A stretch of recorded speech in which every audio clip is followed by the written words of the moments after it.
एक घना जंगल था। उस जंगल में एक शेर रहता था।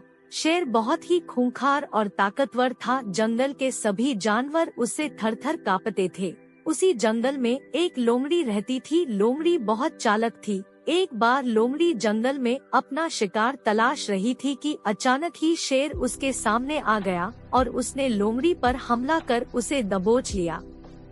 लोमड़ी ने जैसे तैसे अपने आप को संभाला और शेर से बोली, शेर भाई, मुझे इस जंगल में भगवान ने भेजा है और अगर तुमने मुझे मारा तो वो तुम्हें इसकी सजा भी देंगे।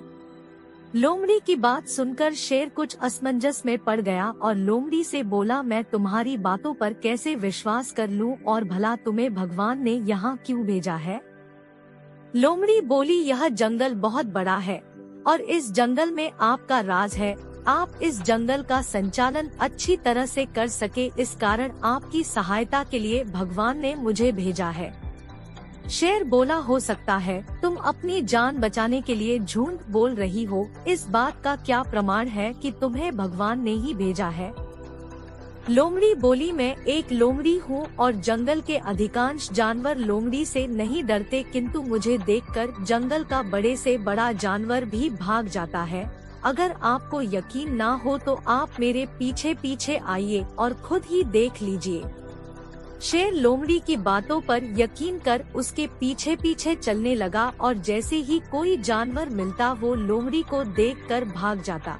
अब शेर को यकीन हो गया कि इस लोमड़ी को भगवान ने ही भेजा है। असल में हुआ यह कि लोमड़ी के पीछे शेर था। जंगल के जानवर शेर को देखकर भाग रहे थे, जबकि शेर समझ रहा था कि जानवर लोमड़ी को देखकर भाग रहे हैं। अब शेर भी लोमड़ी को सम्मान देने लगा और उसे अपना प्रमुख सलाहकार बना लिया।